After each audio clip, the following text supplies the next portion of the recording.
उस रात का सन्नाटा इतना गहरा था कि मुझे अपनी ही धड़कन सुनाई दे रही थी। मेरा नाम समीर है और मैं 16 साल का हूँ। आज से पहले मुझे कभी अकेलेपन से डर नहीं लगा, लेकिन उस रात की खामोशी में कुछ अजीब था। घड़ी की सुइयाँ जैसे जैसे आगे बढ़ रही थी, मेरे दिल की धड़कन उतनी ही तेज होती जा रही थी। शाम के करीब 6 बजे थे जब पिताजी का फ़ोन आया था। उनकी आवाज़ में एक अलग ही उत्साह था। उन्होंने बताया, समीर, आज मेरा ऑफिस में प्रमोशन पक्का हो गया है। तुम्हारी माँ से कह दो कि आज घर में जश्न होगा। मैं बाजार से मीट लेकर आ रहा हूँ। आज रात सब मिलकर दावत करेंगे। माँ बहुत खुश थी। उन्होंने किचन में तैयारियां शुरू कर दी थी। मसालों की खुशबू पूरे घर में महक रही थी।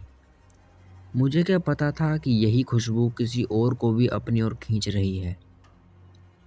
रात के करीब 10 बज चुके थे। पापा को घर आ जाना चाहिए था, लेकिन उनका कोई अता पता नहीं था। मैंने कई बार फ़ोन लगाया, पर हर बार नेटवर्क क्षेत्र से बाहर का संदेश मिल रहा था। 10 से 11 बजे, फिर रात के 12 बज गए। माँ का चेहरा अब पीला पड़ने लगा था। वह बार बार मेन दरवाजे की तरफ जाकर झांकती और फिर वापस आकर बैठ जाती। पूरे मोहल्ले की लाइट जा चुकी थी। बाहर गली के कुत्ते अजीब तरीके से रो रहे थे। वो भौंक नहीं रहे थे, बल्कि एक लंबी सी डरावनी आवाज़ निकाल रहे थे, जैसे किसी आने वाली मुसीबत का संकेत दे रहे हों। हम दोनों सोफे पर बैठे रहे, पर आंखों में नींद दूर तक नहीं थी। हमने पूरी रात आंखों से काट दी। जैसे ही सुबह की पहली किरण खिड़की से अंदर आई, दरवाजे पर एक कमज़ोर सी दस्तक हुई। मैंने और माँ ने भागकर दरवाज़ा खोला। सामने का मंजर देखकर हमारी चीख निकल गई। पिताजी खड़े थे, या यूं कहूँ कि गिरने ही वाले थे। उनके कपड़े फटे हुए थे, शरीर पर गहरी खरोंचों के निशान थे, और सबसे डरावनी बात, उनकी आंखों में एक ऐसा खौफ था जो मैंने आज तक किसी इंसान की आंखों में नहीं देखा था। उनके हाथ में वो मीट की थैली थी, अब भी थी, लेकिन वो पूरी तरह काली पड़ चुकी थी और उसमें ऐसी बदबू आ रही थी जैसे कोई चीज़ बरसों से सड़ रही हो। जब माँ ने उन्हें पानी पिलाया और थोड़ा संभाला, तब उन्होंने कांपती आवाज़ में बताना शुरू किया कि हाईवे पर एक बहुत लंबा जाम लगा हुआ था। पिताजी ने लंबी सांस खींचते हुए कहा, देर हो रही थी, इसलिए मैंने सोचा कि जंगल के बीच से जाने वाला एक छोटा रास्ता है, वहाँ से निकल जाऊँ। मुझे लगा 10-15 मिनट में घर पहुँच जाऊँगा, पर मुझे क्या पता था कि मैं अपनी मौत के रास्ते पर जा रहा हूँ। जंगल का वो रास्ता बेहद सकरा और घना था। वहाँ सड़क के किनारे एक पुराना कब्रिस्तान पड़ता है, जिसे लोग हड्डियों का डेरा कहते हैं। पिताजी ने बताया कि जैसे ही वह कब्रिस्तान के पास पहुँचे, उनकी बाइक अचानक भारी होने लगी। ऐसा लगा मानो कोई पीछे बैठ गया हो। अचानक एक झटके के साथ बाइक बंद हो गई। चारों तरफ घना अंधेरा था। सिर्फ दूर कब्रिस्तान के बीचों बीच एक आग जल रही थी। वहाँ एक चिता जल रही थी, जिसकी लपटें नीली और पीली थी। उस चिता के पास एक साया खड़ा था, एक बहुत लंबा आदमी जिसकी पीठ पिछादी की तरफ थी। पिताजी ने सोचा, शायद कोई शमशान का रखवाला होगा। उन्होंने मदद के लिए आवाज़ दी, भाई साहब, ज़रा देखोगे, मेरी बाइक बंद हो गई है। वो आदमी नहीं मुड़ा, लेकिन उसकी आवाज़ आई। वो आदमी किसी इंसान की नहीं, बल्कि एक ऐसी थी जैसी सूखी पत्तियां आपस में रगड़ रही हों। उसने कहा, मीट की महक बहुत अच्छी है, पर इसे घर मत ले जाओ, इसे हमें दे दो। पिताजी का खून जम गया। उन्होंने अपनी आंखों से देखा कि उस चिता के पास खड़े आदमी के पैर पीछे की तरफ मुड़े हुए थे। डर के मारे पिताजी ने बाइक को किक मारना शुरू किया। तभी कब्रिस्तान की झाड़ियों से एक परछाई बाहर निकली। वो सब मांस की उस थैली की तरफ बढ़ रहे थे। पापा ने हिम्मत नहीं हारी और अपनी पूरी ताकत से बाइक को धक्का लगाना शुरू कर दिया। पीछे से उन्हें खौफनाक हंसी और चीखें सुनाई दे रही थी। ऐसा लग रहा था मानो सैकड़ों लोग उसके पीछे भाग रहे हों। लेकिन जब उन्होंने पीछे मुड़कर देखा तो वहाँ कोई नहीं था, बस हवा में उड़ती हुई राख। पापा ने बताया कि उन रूहों ने उन्होंने तब तक नहीं छोड़ा जब तक वो जंगल की सीमा। पिताजी की बात सुनकर हम दोनों सन्न रह गए।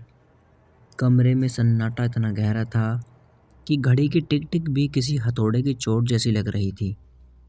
पिताजी के शरीर पर वह खरोंचें साफ कह रही थी कि जो कुछ भी जंगल में हुआ वो कोई वहम नहीं था। लेकिन सबसे डरावनी बात, वह मीट की थैली। वह मांस अब भी लाल नहीं था, बल्कि कोयले जैसा काला और चिपचिपा हो गया था। उसमें से निकलने वाली सड़न पूरे कमरे में फैल चुकी थी।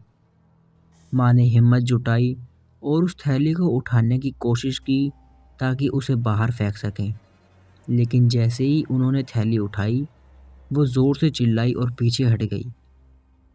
यह तो बर्फ से भी ठंडा है, उन्होंने कांपते हुए कहा। पिताजी ने मना कर दिया। इसे अभी मत छुओ, इसे रसोई के कोने में रख दो, सुबह देखेंगे। यह उनकी सबसे बड़ी गलती थी। शाम होते होते घर का माहौल बदलने लगा।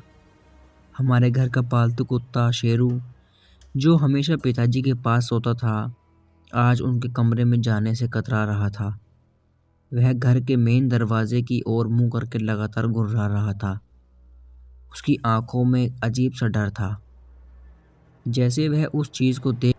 रात के करीब 11 बजे जब हम सोने की कोशिश कर रहे थे, रसोई से कुछ गिरने की आवाज़ आई और कुछ चबाने की आवाज़ भी आई, जैसे कोई बहुत भूखा जानवर सूखी हड्डी को दांतों से तोड़ रहा हो। मैंने कमरे का दरवाज़ा थोड़ा खोला था। मैंने हिम्मत जुटाकर बाहर झांका। गलियारे में घना अंधेरा था। रसोई की ओर वह बदबू और भी तेज़ हो गई। मैंने देखा कि रसोई के दरवाजे के पास एक लंबी काली परछाई फर्श पर रेंग रही थी। वह इंसान जैसी तो बिल्कुल नहीं थी। उसके हाथ पैर बहुत लंबे और टेढ़े थे। वह उसी दिशा में जा रही थी जहां वह काला मांस रखा था। डर के मारे मेरा गला सूख गया।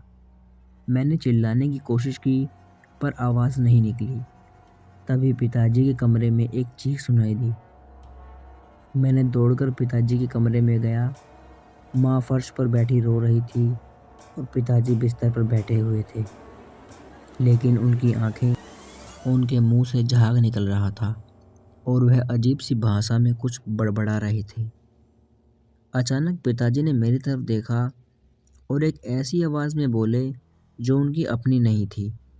वह आवाज़ भारी, गूंजती हुई और नफरत से भरी थी।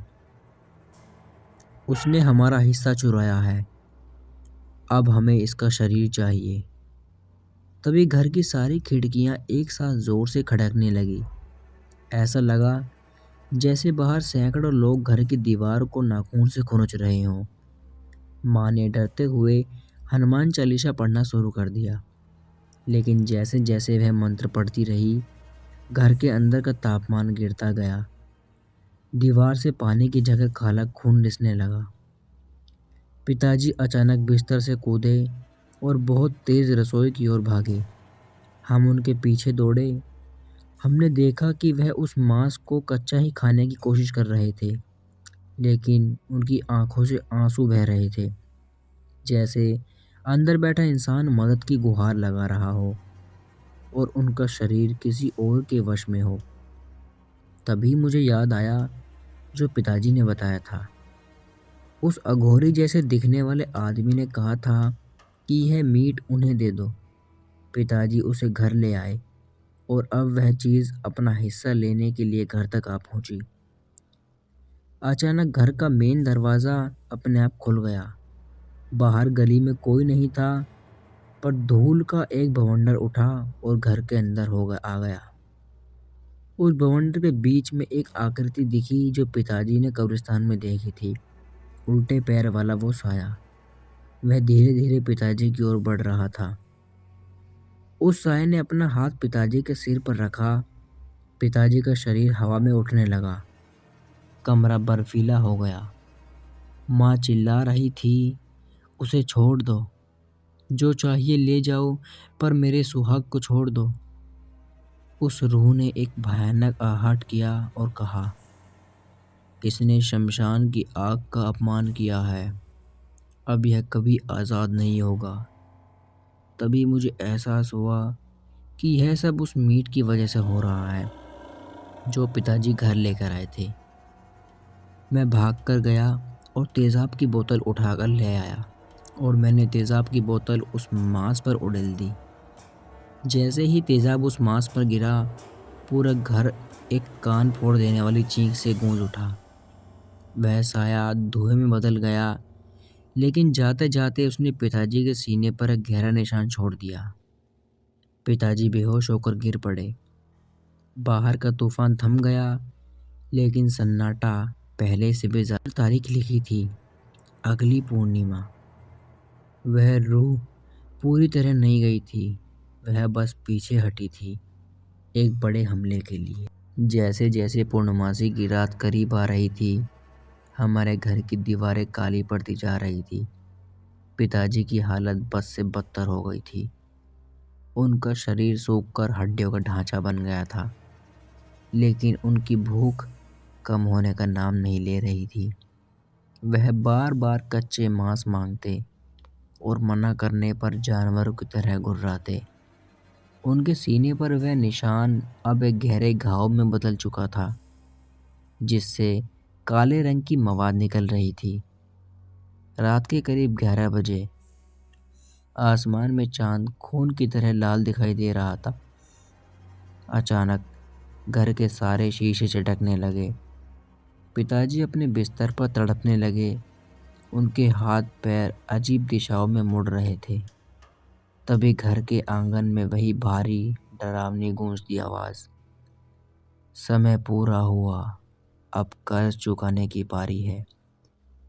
मैंने देखा कि घर के मेन दरवाजे पर वही धुंध जैसी आकृति अंदर आ रही है। इस बार वह अकेली नहीं थी, उसके पीछे दर्जनों साए थे। उनकी आंखें जलते हुए अंगार की तरह चमक रही थी।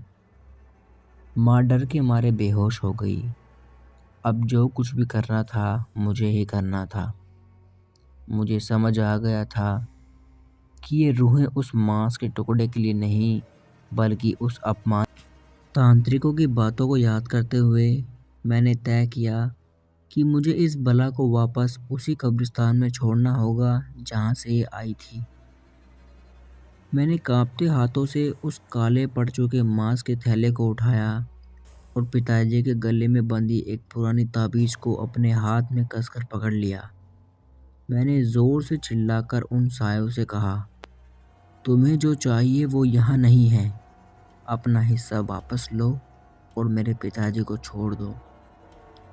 जैसे ही मैंने यह कहा, उन सायों ने मेरी ओर रुख किया। हवा का एक बर्फीला झोंका मुझे पीछे की ओर धकेलने लगा, लेकिन मैंने हार नहीं मानी। मैं घर से बाहर भागा, अपनी साइकिल उठाई और उसी जंगल वाले रास्ते की ओर चल दिया।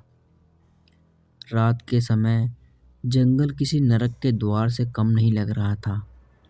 पेड़ों की टहनियाँ हाथ बनकर मुझे रोकने की कोशिश कर रही थी। पीछे मुड़कर देखा तो वो साए हवा में उड़ते हुए मेरे पीछे आ रहे थे। उनकी डरावनी हंसी मेरे कानों के पर्दे फाड़ रही थी।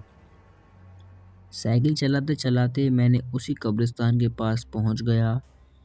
वहीं बीचों बीच एक चिता अब भी सुलग रही थी। वही लंबा आदमी जिसके उल्टे पैर थे वहां खड़ा होकर मेरा इंतजार कर रहा था। उसने पूछा, ले आए? उसकी आवाज़ में एक अजीब सी भूख थी। मैंने वही मांस की थैली चिता की आग में फेंक दी और चिल्लाया, यह रहा तुम्हारा हिस्सा, अब मेरे परिवार का पीछा छोड़ दो। जैसे ही वह थैली आग में गिरी, एक ज़ोरदार धमाका हुआ। आग की लपटें आसमान को छूने लगी। वह साया मांस की थैली की ओर लपटा, लेकिन जैसे ही उसने उसे छुआ वह खुद भी आग की लपटों में घिर गया। उसकी चीखें ऐसी थी जैसे हजारों आत्माएं एक साथ तड़प रही हों। पूरा कब्रिस्तान हिल उठा। अचानक सब कुछ चुप हो गया। धुआं छटा और वही सन्नाटा पसर गया। मैं वहीं गिर गया और बेहोश हो गया। जब मेरी आंखें खुली तो मैं अपने घर के बिस्तर पर था। माँ पास बैठ रही रो रही थी। पिताजी सामने बैठे थे। उनकी आंखें अब सामान्य थी और उनके चेहरे पर वो खौफनाक कालापन गायब था। सीने का वह घाव अब भी एक मामूली खरोंच जैसा लग रहा था। पिताजी ने बताया कि जैसे ही रात को वह धमाका हुआ उन्हें ऐसा महसूस हुआ कि जैसे किसी ने उनके शरीर से एक भारी बोझ हटा दिया हो। हालांकि अब सब कुछ ठीक था, लेकिन आज भी जब कोई पूर्णमासी की रात होती है तो हमारे घर के बाहर से वही चबाने की आवाज़ें सुनाई देती हैं। हमें समझ आ गया है कि कुछ शक्तियाँ ऐसी होती हैं जिनसे कभी उलझना नहीं चाहिए। और उस दिन के बाद से हमारे घर में कभी मांस नहीं आया।